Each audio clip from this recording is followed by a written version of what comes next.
personal development, unplugged.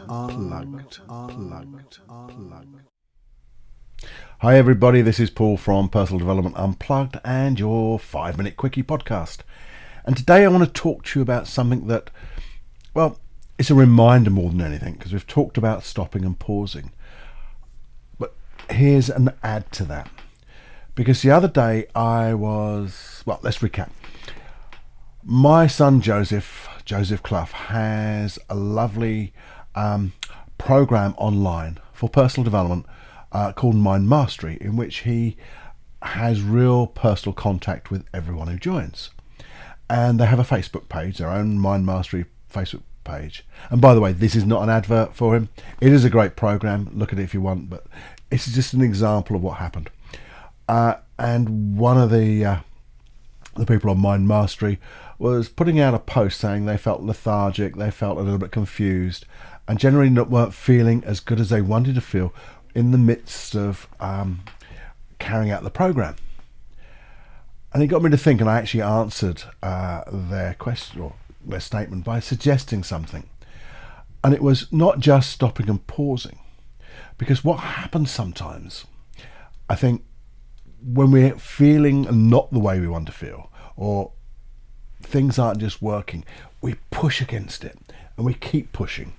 And the whole problem is, by pushing, our unconscious mind seems to just push back, and it pushes back harder than we can push consciously. So we still that feeling. Because here's the thing, and this is what I think is what's needed sometimes. You don't have to accept the way you feel, because I don't think we should accept anything in the way that if you accept it, you may be accepting that it's okay to feel this way. And if it's a feeling that you don't like, then I don't think it's okay, because I don't think we should feel in ways that we don't like. That's not right. So here's the thing. I think we should acknowledge how we feel by stopping and pausing, taking a few minutes out, because we can all take a few moments, a minute or two out, and just go, do you know what, how am I feeling? And the thing is, not just asking that question, how am I feeling, but actually go into the feeling. How do you go into a feeling? Well, what I do is find out where the feeling is in your body, because it seems like there's the emotions are there. They come up into your head, I know, and you make all the pictures and the voices and the thoughts of all this stuff. But go into the feeling where it starts from in your body, and just sit there for a moment and acknowledge it. Acknowledge it in a way, say, well, okay, you're here. This is what I'm feeling. I wonder, as you sit in that feeling, two things can happen. One is just by acknowledging it and sitting in that feeling, and that's a metaphorical sitting in that feeling, putting your attention, your awareness into that feeling, exploring it. Does it have a weight, a temperature? Does it have a colour? Weird stuff like that. Or just simply putting your total awareness into it. And just allow that feeling to dissipate. Because sometimes by just acknowledging it and being aware of it will allow it to just disappear. Or you can ask the question as you're doing that, how can we find a better way to get what we're trying to do and not feel this way, but in fact feel a healthy, better way, a more comfortable way? So let's keep it on the positive.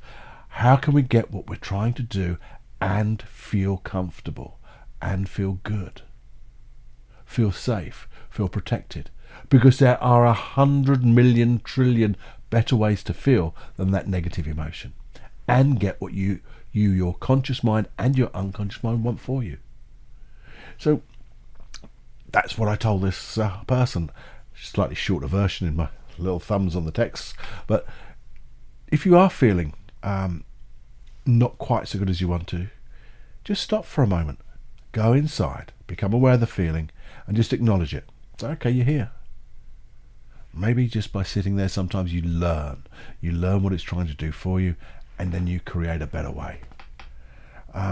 What I've suggested to that person was, because they were feeling, that feeling was going on, so maybe just every hour and a half, you've got a mobile, most people have got mobile phones, they've got timers on, they've got alarms on. Just every hour and a half, just for that time, Just stop for a moment, pause, acknowledging how you feel right now. And once you've acknowledged it and felt it, and go, okay, how can we get and do something different? Be different and feel comfortable and get the same result. The same result that we've been trying for. And I think that if you did that over a period of time, it's only a minute or so, every hour and a half, I think you'll find at the end of the day, you will have been so much more productive, so much more fulfilled. And when you do look back, you'll actually notice that feeling has dissipated, or you've learned something to create a better way, and that feeling will disappear. So just try it. Try this as an experiment. What have you got to lose? What have you got to lose? Nothing really, because the feeling's there anyway. So just by acknowledging it and not accepting it. See, when you push against it, sometimes you are accepting it, because you're accepting it, it's not right. Well, let's just become aware of it and use that feeling to find a better way. And when you ask for a better way, your best friend will supply it, I'm sure. So have fun, play around with that, let me know how you get on. And as usual, if you do enjoy this, please share it with the people that people you like, people you don't like maybe, but the people who maybe just underneath, they just need this. So just enjoy. Okay, bye-bye now. Personal development, unplugged.